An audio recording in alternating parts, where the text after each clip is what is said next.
mau didukung, itu kan sebenarnya komitmen dulu yang harus dimiliki para penyelenggara ini. Kalau ibaratnya pertandingan sepak bola gitu ya, kalau sudah ada aturannya gitu, ya jangan kemudian di tengah pertandingan itu diganti.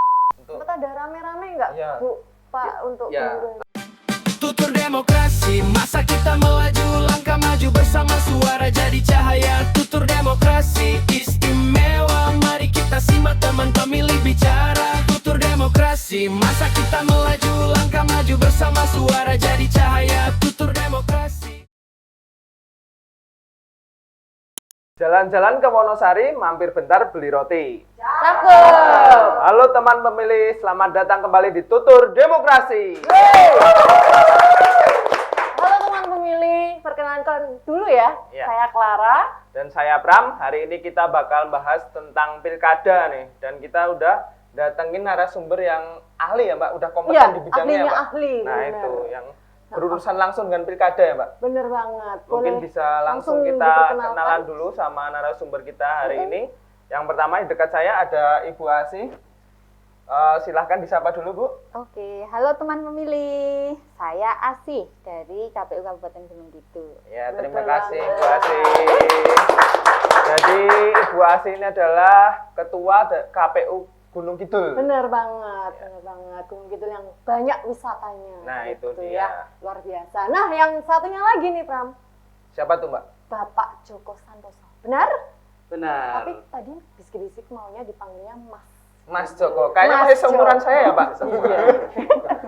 Ya, Pak Joko monggo disapa dulu teman pemilih yang ada di mana saja. Ya, halo teman pemilih, saya Joko Santoso, Ketua KPU Kabupaten Bantul. Yeay.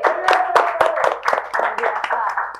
Saya lihat-lihat nih ada yang mencolok nih dari tangan Pak Joko ini Oh, Mbak kamu Clara. lihat aja, bener-bener. Yang di mana tuh, Pram? Yang di tangan kiri. Oh, tangan kiri. Iya, itu apa ya Pak Joko ya? Ini batu ake. Batu ake. Ini simbol penyelenggara pemilu itu harus mempunyai keteguhan dan keyakinan. Jimat ya, Pak? Bukan? Bukan, Oh, bukan. batu biasa. Saya kira ada isinya gitu. Quotes hari ini Mbak Clara, sebagai penyelenggara pemilu KPU harus memiliki keteguhan Dan keyakinan. Keyakinan, kegigihan. Itu dia. Luar biasa. Saya kira jimat Pak, soalnya kok saya agak-agak kepincut gitu ya. Kepincut sama kegigihannya maksudnya. Oke Pram, kita langsung aja ya. Karena mereka, beliau-beliau ini kan sudah menyelenggarakan pilkada gitu ya. Betul. Dari 2020 bahkan ya. Pilkada. 2020, 2024 gitu ya, sudah di Gunung Kidul dan di Bantul. Nah, gimana sih gambarannya Bu dan Pak pilkada untuk di daerah? Bahasa dulu aja yang perempuan yang Oh, bertanya. ladies first ya, Pak. Oke, monggo Bu Asih. Gentleman sekali. Ini diperalat ini. Baik. Iya. Kalau 2020 itu kan COVID ya waktu itu ya penyelenggaranya. betul. Bahkan waktu itu baru mau masuk tahapan apa itu sudah di-cut tahapannya itu, dihentikan gitu. Tapi itu nggak lama, kemudian tahapan dijalankan lagi seperti itu. Jadi situasinya juga agak serem gitu. Apalagi waktu itu saya ingat betul, saya pulang dari Jakarta, lalu kemudian sehari setelah itu ditetapkan apa namanya status darurat COVID-nya gitu. Nah ini saya ingat betul, saya sudah dijauhi sama teman-teman sekantor itu. Pulang. Harus soalnya dari Jakarta ya waktu itu ya. Pulang harus Karantina. Cek harus swab. harus cek dulu gitu. Sementara waktu itu rumah sakit belum ada yang siap sama sekali, belum ada yang siap. Saya sampai berkunjung ke beberapa rumah sakit, ya ceknya belum bisa seperti ketika sudah agak lama gitu ya, langsung ada status kamu kena, kamu nggak kena gitu. Waktu awal itu nggak ada, jadi saya juga nggak tahu saya ini kena apa enggak sebenarnya gitu. Itu gitu. Tapi alhamdulillah pilkada di dalam tahapan COVID itu juga dapat berjalan dengan baik gitu. Bahkan waktu itu meskipun COVID itu calon perseorangan di Gunung Kidul itu malah ada 4 yang daftar. Banyak ya, 4 ya. Pasang. Cuma kemudian di dalam prosesnya Ya. 2 yang kemudian sampai sampai ke pemenuhan persyaratannya Persyaratan, gitu, memenuhi meskipun pada akhirnya Tidak tidak memenuhi memenuhi ya, pada syarat akhirnya. sampai akhir ya. Iya, iya, baik. Itu yang Ya. 2020. Oke. Ya kalau Menyambung itu. ya sama sebenarnya problematika Pilkada 2020 itu sama di semuanya ya. Yang pertama Pilkada 2020 itu tantangannya adalah kita menghadapi COVID-19 dan itu ya lu yang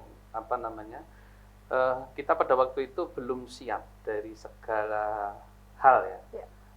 Kita harus menyiapkan sesuatu cepat ya. Sehingga harus adaptif menerima situasi yang di luar dugaan. Jadi di luar prediksi ya. Jadi COVID-19 itu di luar prediksi sehingga banyak hal yang harus kita tata dan harus kita harus mengadaptasi dengan situasi itu.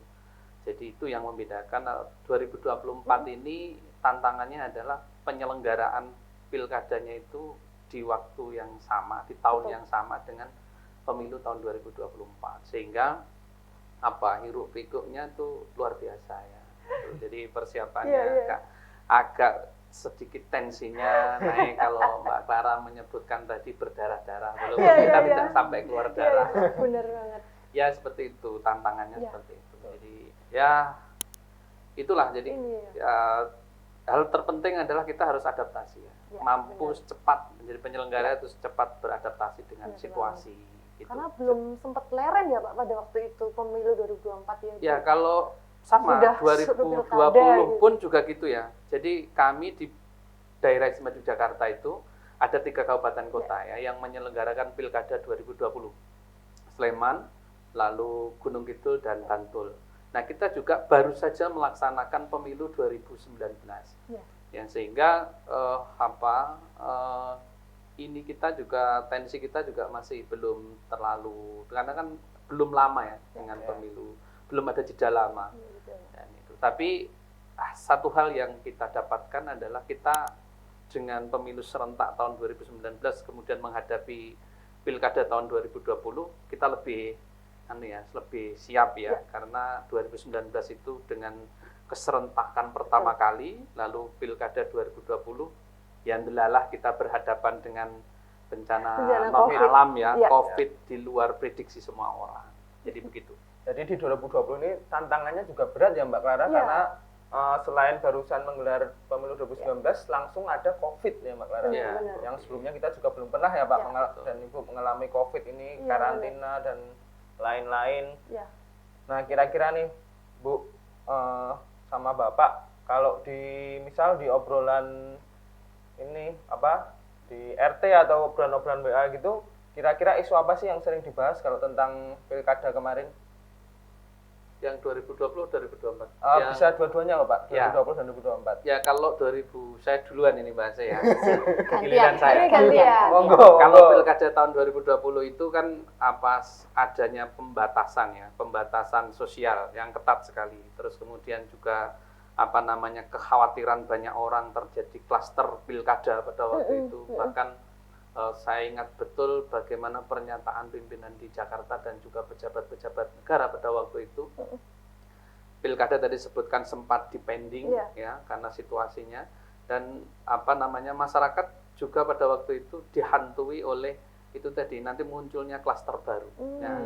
Karena gini, saya saja ketika menjadi penyelenggara tahun 2020 itu sehari itu bisa 2 kali kita kena swab, ya bisa kena swab 2 kali. Pagi hari itu kita bertemu dengan mengadakan sosialisasi, bertemu dengan masyarakat, lalu kemudian diketahui di situ ada yang terinfeksi virus itu COVID-19. Lalu protokolnya kita kan harus swab. Nah, swab begitu dan dinyatakan kita negatif. Pagi hari, sore hari kita adain kegiatan. Ternyata juga ditemukan lagi swab lagi. Jadi hidung kita mengapa hidung saya besar tuh mungkin karena itu. Jadi bukan dari lahir tapi dari COVID ya Pak. Dicolak-colok aja ya. Colak-colok terus ini. Lulusan generasi COVID ini Bapak Ibu berjuang. Generasi COVID. Iya. Benar banget. Dari Ibu Asih gimana Bu Asih? Kalau di masyarakat itu ya, masyarakat itu kan kalau dari tahapan awal pelaksanaan pemilu itu kan belum begitu terlibat ya, kayak pencalonan, baik itu perseorangan maupun dari parpol itu kan belum begitu terlibat. Sementara situasinya itu seperti itu gitu. Ambulan itu luar biasa intensitasnya dengan sirene seperti itu.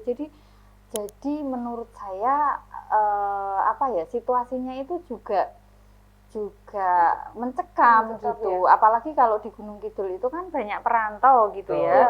Jadi pas waktu itu kan banyak PHK juga sehingga kemudian mereka balik ke Gunung Kidul. Dan mungkin itu juga salah satu penyebab partisipasi di 2020 itu justru tinggi ya, karena kemudian 80% itu tingkat partisipasinya meskipun situasinya begitu. Tapi situasi masyarakat seperti itu, dia mencekam, takut gitu. Awalnya sih kita sempat khawatir juga kalau kemudian pas pemungutan suara itu ternyata nggak pada berani datang ke TPS gitu. Meskipun kemudian TPS itu sudah sudah kita sesuaikan regulasinya itu dengan mekanisme tambahan gitu. Tapi ya kekhawatiran menjelang pemungutan suara itu tetap ada ketakutan soal soal partisipasi gitu. Tapi ya alhamdulillah sukses. Pilkada 2020 itu mampu kita jawab dengan baik oleh KPU dan seluruh jajaran ya. Tadi sampaikan tingkat partisipasi, kekhawatiran partisipasi menurun, kita juga bisa jawab. Lalu partisipasi Pilkada 2020 itu secara nasional itu mengalami peningkatan dibandingkan Pilkada 2019. Ya itu hikmah dari adanya COVID-19 ya, tingkat partisipasi. Jadi ternyata yang awalnya karena COVID kita khawatir kalau ada klaster di situ. Ya betul. Ternyata malah pemilihnya meningkat ya Pak. Meningkat dan alhamdulillah ada ribuan TPS di Bantul dan di Gunung Kidul tidak ada satupun yang di situ ada klaster baru. Klaster COVID itu tidak ada. Kita mampu ada protokol kesehatan itu mampu kita terapkan dengan baik. Protokolnya dilakukan dengan baik ya Pak. Iya, betul. Oke. Bu, Pak, kalau 2020 itu kita kaitannya dengan COVID, kalau 2024 apa ini yang membuat Bapak Ibu harus tetap berjuang di 2024 penyelenggaraan pilkadanya? Gitu. Iya. Sebenarnya kalau bicara soal pemilu itu ya, meskipun di dalam bayangan kita gitu-gitu aja tapi sesungguhnya saya melihat dan juga mengalami bahwa tidak selalu seperti itu gitu. Di dalam penyelenggaraan pemilu maupun pilkada ini kan selalu ada peningkatan, baik itu soal regulasinya ataupun kemudian teknis pelaksanaannya gitu. 2019 itu kita pertama kali menggunakan Sirekap itu kapan ya? 2020. Pilkada 2020. Pilkada 2020 itu pertama kali kita menggunakan Sirekap di pilkada gitu. Dengan dinamika yang luar biasa juga gitu, karena kemudian banyak orang menganggap itu sudah hitungan pasti gitu, padahal kan enggak, dan angka-angkanya masih butuh disesuaikan seperti itu. Itu peningkatan di pelaksanaan teknis pemilu gitu kan. Di 2024 kita juga pertama kali di pemilu menggunakan Sirekap itu gitu. Ini juga pengalaman yang luar biasa juga gitu. Kemudian di 2024 yang pilkada, Sirekap ini sudah luar biasa. Sidaleh yang kemudian kita pakai lebih awal gitu, dia jauh sudah lebih firm daripada aplikasi yang lain. Kemudian aplikasi-aplikasi alat bantu untuk pelaksanaan teknis pemilu dan pilkada ini kan bertambah luar biasa. Ada Sipol, ada aplikasi baru ya. Sampai ya itu juga kapasitas dari penyelenggara sendiri juga perlu ditingkatkan kan, dan dengan keberhasilan menggunakan semua alat bantu itu, saya kira penyelenggara juga sudah teruji bahwa pengembangan kapasitas internal penyelenggara sendiri juga mendapatkan ruang, difasilitasi gitu, sehingga kita juga mengikuti perkembangan zaman gitu. Betul. Begitu. Menyambung Ibu tadi Pak. Iya, terkait jadi hikmah dari Pilkada 2020 kemudian diterapkan di Pilkada 2024 tentu adalah kesiapan jajaran KPU ya. Terutama bagaimana menggunakan sistem informasi atau peningkatan menggunakan sarana teknologi informasi ya. Tadi sebutkan penggunaan aplikasi Sirekap itu digunakan untuk proses rekapitulasi ya. Rekapitulasi berjenjang dari mulai di tingkat kecamatan lalu sampai pada tingkat kabupaten kota menggunakan sistem rekapitulasi. Sirekap juga dikembangkan untuk di KPPS ya. Dikenal dengan Sirekap Mobile yang kemudian membaca hasil planonya itu kemudian dikonversi menjadi hitungan-hitungan. Jadi artinya itu hikmahnya adalah peningkatan penggunaan aplikasi di tahun 2024. Kalau Pilkada 2024 sendiri sebenarnya ada tantangan ya, yang juga berbeda dengan Pilkada sebelumnya. Kalau Pilkada 2024 ini, yang pertama tantangan kita adalah ini Pilkada serentak yang dilaksanakan bersamaan dengan 1 tahun pada waktu pemilu 2024. Ini tantangannya begitu. Nah, sehingga kita butuh kesiapan yang ekstra untuk KPU. Jadi tantangannya begitu. Dan tantangan yang kedua adalah masyarakat kita itu semakin partisipasinya semakin meningkat. Contohnya begini, di tengah-tengah tahapan pilkada itu juga sedang ada judicial review terkait dengan undang-undang pilkada. Nah ini juga tantangannya, sehingga pada waktu sebelum pencalonan itu ada hasil dari JR putusan MK yang kemudian merubah aturan. Jadi intinya begitu, tantangan kita adalah, dan ini tentu harapan ke depan. Kalau ibaratnya pertandingan sepak bola gitu ya, kalau sudah ada aturannya gitu, ya jangan kemudian di tengah pertandingan itu diganti gitu loh. Jadi harapan kita undang-undang sudah. Nah itu tantangannya seperti itu. Dan di 2024 pilkada kemarin itu terjadi seperti itu. Nah kalau saya menilai itu karena peningkatan partisipasi masyarakat yang sudah mereka merasakan atau merasa ingin berpartisipasi, kemudian melakukan uji materi kepada MK terkait dengan undang-undang pilkada. Gitu sih. Jadi masyarakat lebih aware ya Pak sekarang terhadap politik di Indonesia ini dan merasa perlu berpartisipasi ya Pak. Jadi saya merasa ini, meskipun kita nggak sempat leren gitu ya, nggak sempat leren ya, 2024 pemilu selesai langsung pilkada gitu, tapi karena kemudian ad hoc nih, kita ini kan dibantu ad hoc ya, PPK, PPS sampai KPPS itu sudah menjalankan pemilu, jedanya nggak lama gitu, jadi untuk refresh ilmunya mereka ini sudah dipakai lagi ya, mereka dipakai lagi itu sudah ready gitu, tinggal regulasinya disampaikan gitu, sudah langsung nyambung gitu. Jadi justru malah lebih nyaman seperti itu ya. Pemilu langsung segala sesuatu ada plus minusnya. Kita mengambil yang positif ya Pak. Kalau hikmah positifnya begitu ya. Artinya kita tidak ada jeda dari segi pemahamannya juga tidak leren istirahat, tapi kemudian ada hal yang baru langsung bisa cun lah. Jadi tidak kemudian membeku nih pengalaman ini, tapi langsung awake ya Pak. Ya itu tadi dampak negatifnya kita harus menyiapkan tenaga ekstra. Tapi kita tidak pernah capek. Jadi KPU itu harus luar biasa. Kuat tadi. Ya 359 Pram, kalau apa itu Mbak? Apa ya? Semacam quote ya buat KPU gitu. Pantang pulang sebelum tumbang. Baik, luar biasa. Oke, tadi Bapak Ibu sudah menjelaskan bahwa 2024 itu kaitannya dengan Sirekap gitu ya. Sirekap itu menjadi isu gitu karena memang sistem yang masih relatif baru gitu, tapi sudah sukses dilaksanakan gitu.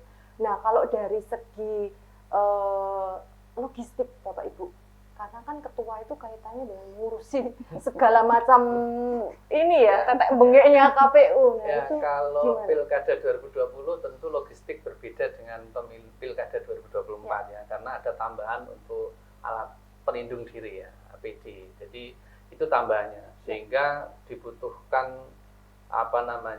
space ruang sendiri untuk kemudian menata, di samping kita menata peralatan atau untuk pemungutan dan penghitungan suara yang digunakan untuk untuk di TPS, tapi kita juga di samping itu juga harus menyiapkan APD ya, pelindung diri untuk COVID 2019. Nah, untuk 2024 kalau di kami ya, nanti di Gunung Kidul tentu berbeda tantangannya. 2024 penyiapan logistiknya itu tadi kita Pilkada 2024 ini kita laksanakan di bulan November. Nah, sementara bulan November itu kalau di daerah kita itu puncak musim hujan juga ya. Dan itu juga di Bantul di beberapa titik ada kendala. Maka kita mencari gudang yang aplikatif untuk menyimpan logistik yang tidak sedikit itu. Nah, itu juga perlu effort tersendiri ya. Jadi itu tantangan untuk logistiknya. Untuk penyediaan, alhamdulillah dari pemilu ke pemilu, pilkada ke pilkada itu sudah relatif tertata ya, untuk penyediaan logistik terkonsolidasi. Jadi sudah terkonsolidasi dengan KPU RI, penyediaannya mana itu sudah terkonsolidasi. Walaupun ya itu tadi masa kampanye kita itu ya singkat ya. Kalau Pilkada 2015 itu ada 81 hari, lalu Pilkada 2020 itu seingat saya ada 71 hari. Kalau Pilkada 2024 itu 61 hari masa kampanye. Jadi singkat ya. Lebih singkat lagi. Itu tantangan bagi penyelenggara untuk menyiapkan logistik ya. Kalau untuk Gunung Kidul gimana nih Bos? Kan kalau kita lihat Gunung Kidul Areanya juga nggak mudah ya untuk secara penyaluran geografis. logistik ya. Luar biasa. Kalau ketua KPU itu kan kebetulan divisinya divisi Ya, logistik gitu logistik, ya. logistik ya. Jadi ngurusi ini. Jadi pas kan ngurusi pemilu yang surat suaranya 5, kotaknya 5, kemudian saya ngurusi logistik pilkada yang surat suaranya 1, kotaknya 1, itu jauh sekali. Kayak apa ya? Tingkat mudah gitu ya, terasa sangat mudah gitu. Kalau pemilu kami butuh sampai 3 gudang karena di Gunung Kidul itu kan sulit ya menemukan gudang yang kapasitasnya itu sesuai dengan kebutuhan KPU itu kan sulit. Kalau nemuin pantai gampang. Tempat wisata banyak. Jadi kalau Mas Pram mau investasi bikin gudang di mungkin ya. Benar. Bisa loh. Bisa. Nah itu ya, kalau pilkada ini itu kan hanya butuh 1 gudang gitu. Kemudian secara manajemen itu karena SDM KPU itu kan nggak banyak juga gitu ya di kabupaten gitu. Jadi untuk mengelola 1 gudang saja itu juga jauh lebih ringan ketimbang mengelola 3 gudang ketika pemilu gitu. Sehingga kalau untuk tata kelolanya tingkat error di Gunung Kidul itu sangat kecil gitu. Palingan ada beberapa TPS yang kalau DPT-nya berapa kurang 1, kurang 2 gitu aja, tidak ada kendala yang berat gitu. Nah kalau soal distribusi, tantangannya kalau dibandingkan dengan kabupaten yang lain mungkin di sini gitu. Kalau kota itu sehari selesai gitu kan. Bantul berapa hari? Kalau Bantul itu 3 hari. Ya, jalannya wes enak ya Bu ya. Tapi juga ada daerah yang mirip dengan di Gunung Kidul. Daerah mana, Pak? Ya, kita punya Kapanewon seperti halnya di Imogiri, Delingo, itu Pundo, juga itu daerah Itu kan juga termasuk luas ya. Iya. Ya. Gitu. Kalau Gunung topografinya Kidul, pegunungan. kalau Gunung Kidul itu kemarin juga makan waktu 3 hari gitu. 3 hari gitu. Tapi ini juga ada peningkatan sih di Gunung Kidul gitu. Kalau pemilu 2020 itu kami masih pakai truk dan penutupnya terpal itu kami masih pakai itu gitu. Tapi 2024 itu kita sudah pakai mobil box itu lebih aman gitu. Kalau sudah sampai di PPS itu mereka bisa mengatur waktunya lebih fleksibel meskipun tidak pakai mobil box kayak kalau dari kabupaten gitu, karena mereka lebih mudah untuk menyesuaikan waktu, begitu nggak hujan langsung jalan gitu mereka bisa gitu. Nah tantangannya di distribusi logistik ini, meskipun Gunung Kidul wilayahnya yang paling luas di antara Kabupaten Sediye, itu juga kami bisa apa namanya menaklukkan tantangan ini gitu. Ya, yang terberat itu kalau di kita ya di Jogja ini bukan dari kabupaten ke Kapanewon ya, atau ke desa ya, tapi yang paling berat itu kawan-kawan yang ada di desa ke TPS.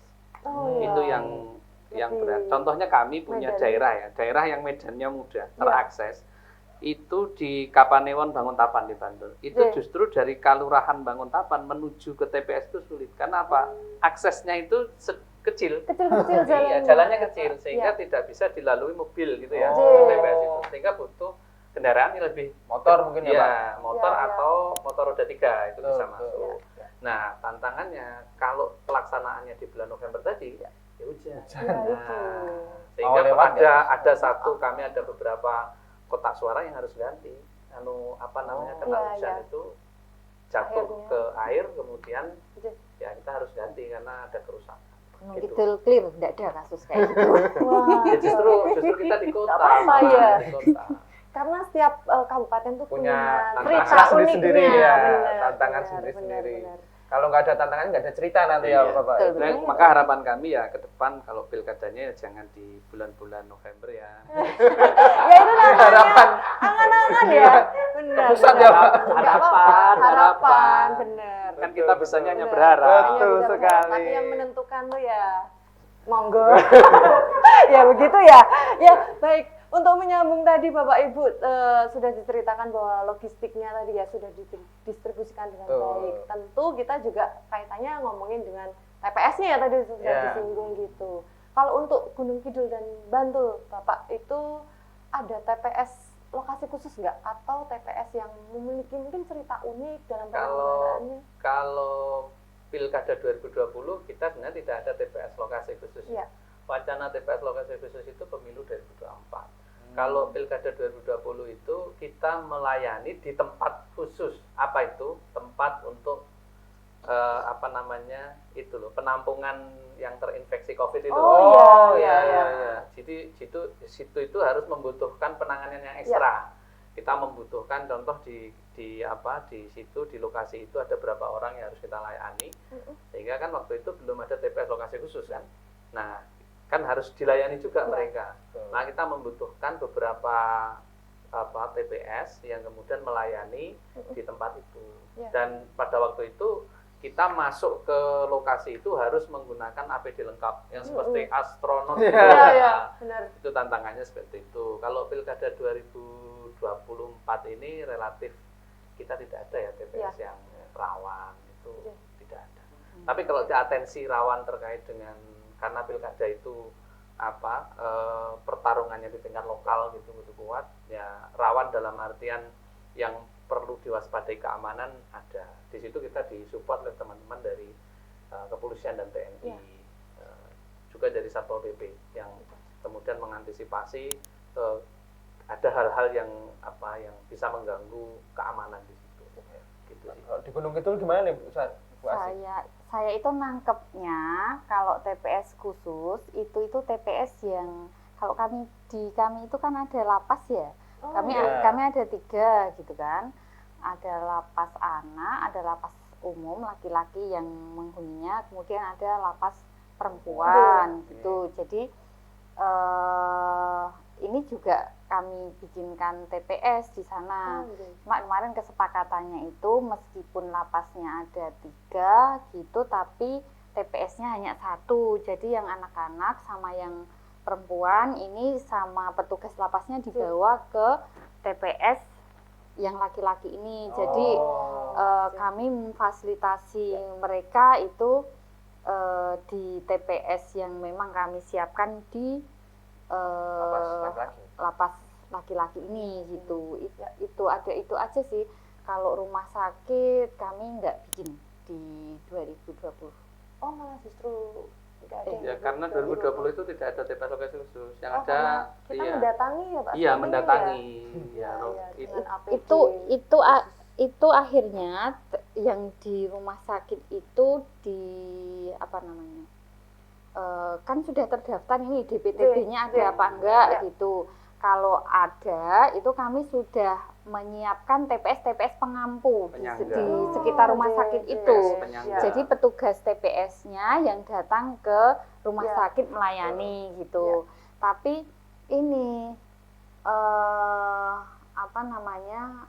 Rumah sakit itu kan sudah tahu ya dinamika pasien-pasien yang ada gitu, tingkatnya masih bisa ikut nyoblos apa enggak kayak gitu, sehingga kalau rumah sakit ini juga tidak begitu menimbulkan kesulitan bagi penyelenggara gitu. Dilalui dengan mudah, mulus.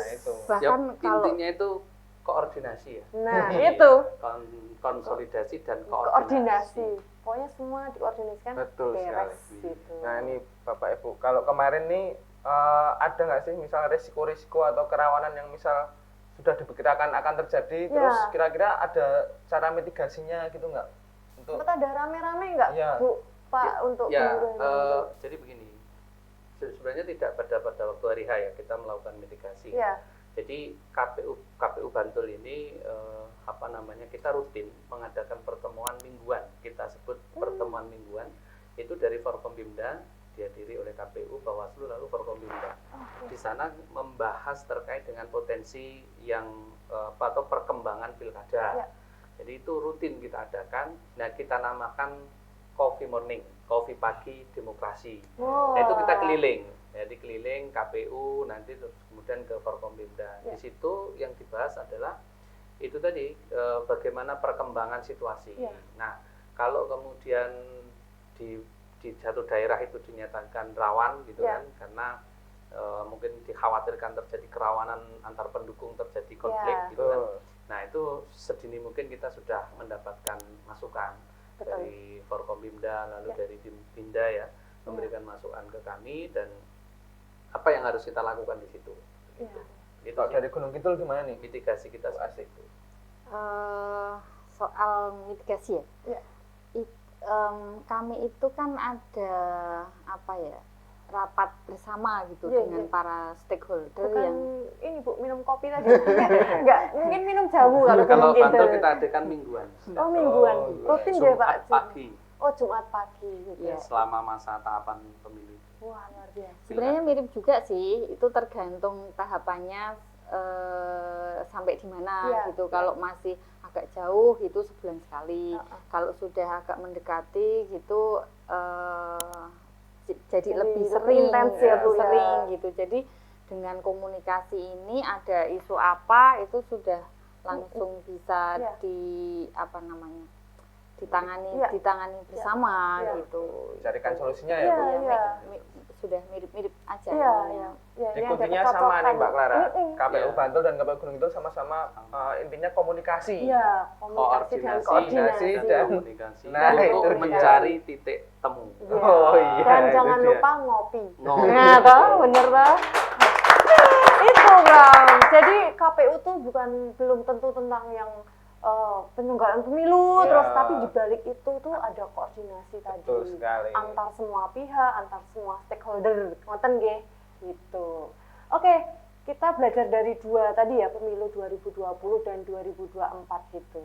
Nah, ada nggak keterlibatan ini untuk dari masyarakat sendiri terhadap antusiasme tadi pilkada? Karena kan kalau pilkada tuh secara jaraknya agak dekat ya Pak, emosionalnya itu loh. Gitu. Konfliknya berada di lokal. Ya. Nah ini, oh gitu ya, bola panas ya Pak, ada di lokal. Kalau bicara soal itu berarti kita bicara soal partisipasi kan ya? Betul. Nah, partisipasi ini kalau di kita kan nggak hanya soal ketika dia datang ke TPS dan memilih gitu, tapi semua proses tahapan itu masyarakat kemudian turut berperan ataupun kemudian pemerintah dan stakeholder lainnya gitu. Nah, kalau berkaitan dengan ini KPU Gunung Kidul itu menerima penghargaan nih. Ini nih, boleh dipamerkan dulu. Jadi untuk pemilu 2024 dan pilkada 2024 itu Gunung Kidul memperoleh piagam penghargaan dengan terkait partisipasi gitu ya, IPP itu ya. IPP betul. Dengan level partisipasi tertinggi. Dan itu hanya diberikan pada 24 KPU kabupaten kota se-Indonesia. Luar biasa. Nah, kalau di 2020 itu kita ada banyak ya kegiatan yang kemudian mencoba menggalang partisipasi masyarakat ini. Ada misalnya kami deklarasi dengan ormas gitu untuk pelaksanaan pilkada damai gitu, dan mereka tentu menyampaikan ini ke anggotanya masing-masing, anggota ormas ini kan besar gitu ya.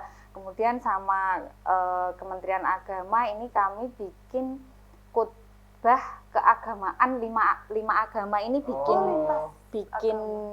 bikin tulisan gitu untuk disampaikan ke jamaahnya masing-masing gitu. Itu kami cetak, didistribusikan melalui KUA seperti itu, dan beberapa takmir masjid itu ternyata menghubungi langsung KPU, masih ada enggak filenya, kami mau cetak sendiri gitu. Itu kemudian kalau sama Pemda ini melalui dinas sosial itu kita ada kerjasama juga, mereka itu punya kegiatan bukan dinas sosial, dinas kebudayaan. Dinas Kebudayaan Kabupaten Gunung Kidul itu mereka punya kegiatan gelar potensi di 18 kecamatan, dan itu waktunya bertepatan dengan penetapan pasangan calon terpilih.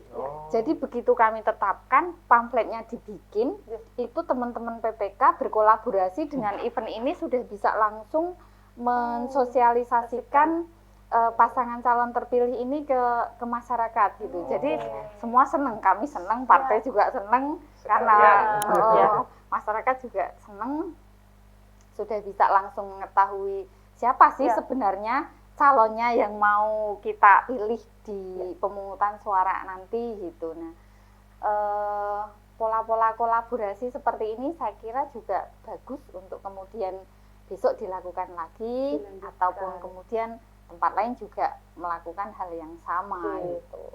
Jadi partisipasi masyarakat Gunung Kidul ini bagus ternyata Mbak Clara. Iya. Kalau Bantul Pak? Ya mungkin karena duitnya juga nggak ada sih, sehingga apa yang bisa dilakukan ya ayo kita lakukan. Gitu. Jadi pemilu maupun pilkada itu adalah kolosal ya, kerja kolosal. Betul. Jadi tidak hanya kerja KPU. Betul. Maka partisipasi seluruh pihak ini dibutuhkan. Nah, maka dengan kesadaran bahwa kami tidak bisa sendiri melaksanakan pemilu maupun pilkada, kita bekerja sama dengan seluruh stakeholder ya, baik itu stakeholder pemerintahan maupun dengan stakeholder kemasyarakatan. Kita juga di pilkada 2020 ini bekerja sama dengan Gen Z ya.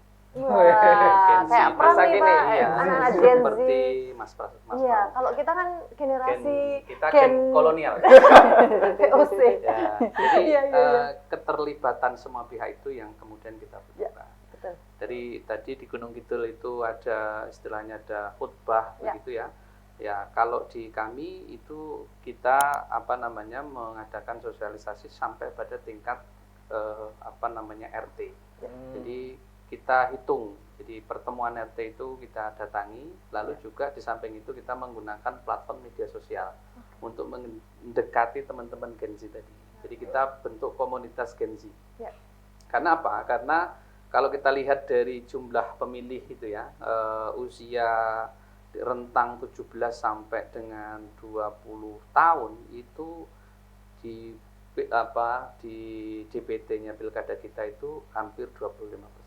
Wow. Jadi banyak segitu ya angka itu. Maka dengan angka yang sedemikian kita harus memformulasi bagaimana sosialisasi agar tertangkap dengan teman-teman Gen Z itu. Jadi kita bikin komunitas Gen Z, kita bikin komunitas lansia, kita bikin komunitas perempuan, kita bikin komunitas teman-teman disabilitas. Jadi gitu. Jadi kita lengkap. Ya, gitu. Kalau di bioskop ini keterangannya SU Mbak, semua umur. Semua golongan dirangkul ya, Pak. Karena pemilu itu tidak boleh meninggalkan masyarakat. Jadi Betul. pemilu harus butuh keterlibatan semua masyarakat. Betul. Tidak boleh satupun masyarakat yang harus kita tinggalkan. Betul sekali.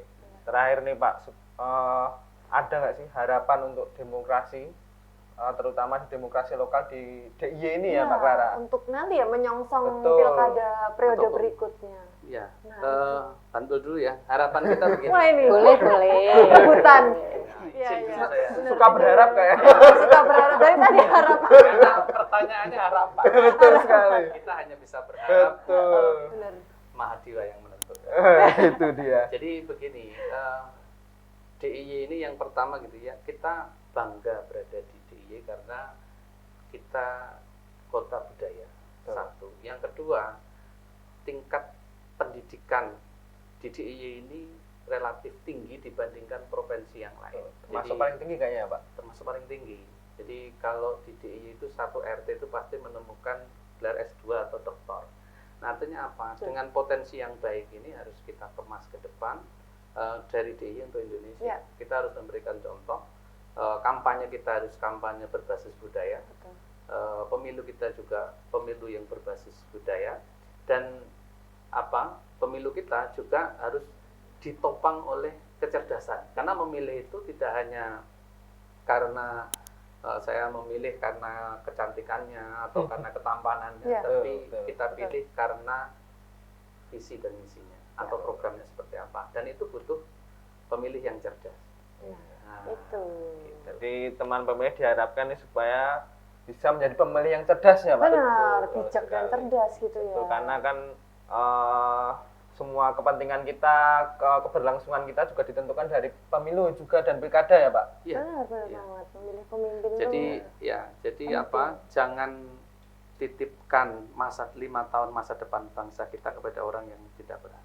benar. Tapi titipkanlah kepada orang yang benar-benar mempunyai kompetensi. Wih, luar biasa.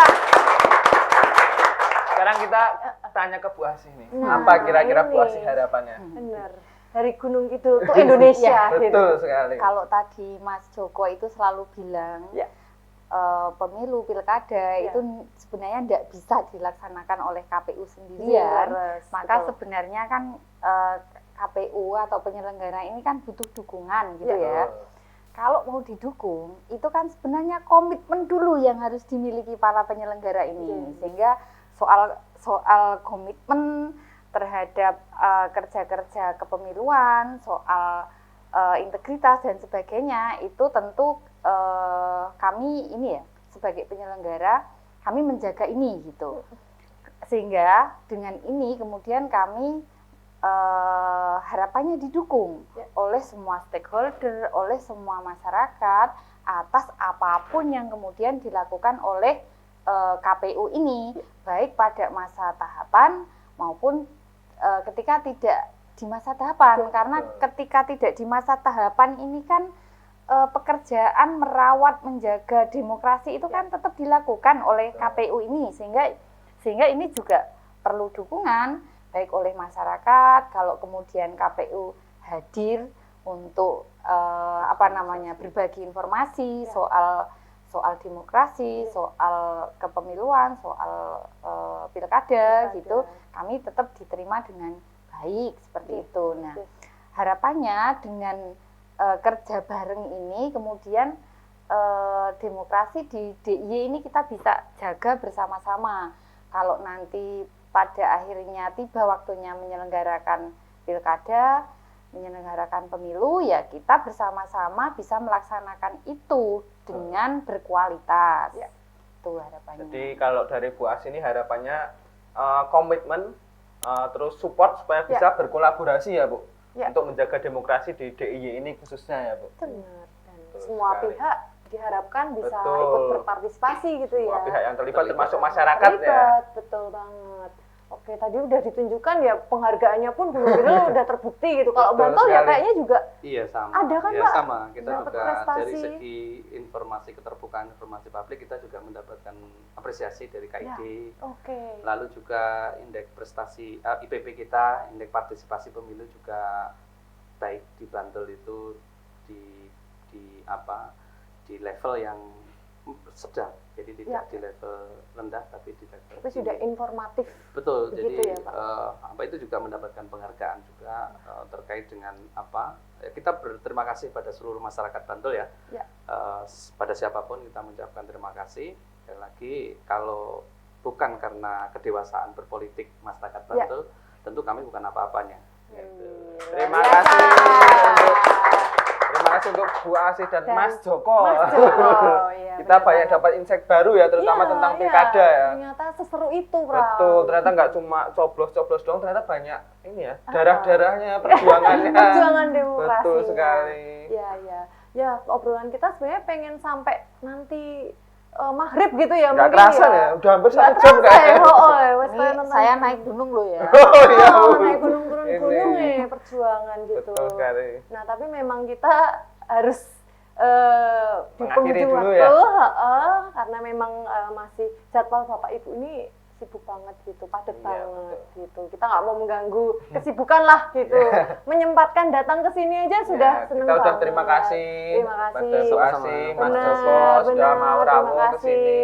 Semoga nanti bisa diundang lagi Bapak Ibu ke sini untuk ke ngobrol tentang hal-hal lainnya, masih banyak tentunya Tentang gitu ya. sate juga boleh. Oh, tentang sate mungkin boleh. besok di Bantul ya, Pak. Atau kita yang ke sana juga Betul. bisa gitu ya. Oke, Pram, mungkin kita akhiri sampai di sini. Ya, teman pemilih, begitu dari kami ya, Mbak Clara. Jangan lupa follow, like, dan komen sosial media kami di YouTube, Instagram, apalagi ya Mbak Clara, TikTok Dan, ya? Ya, TikTok. Pokoknya TikTok semua juga. sosial media kita. Dan jangan lupa untuk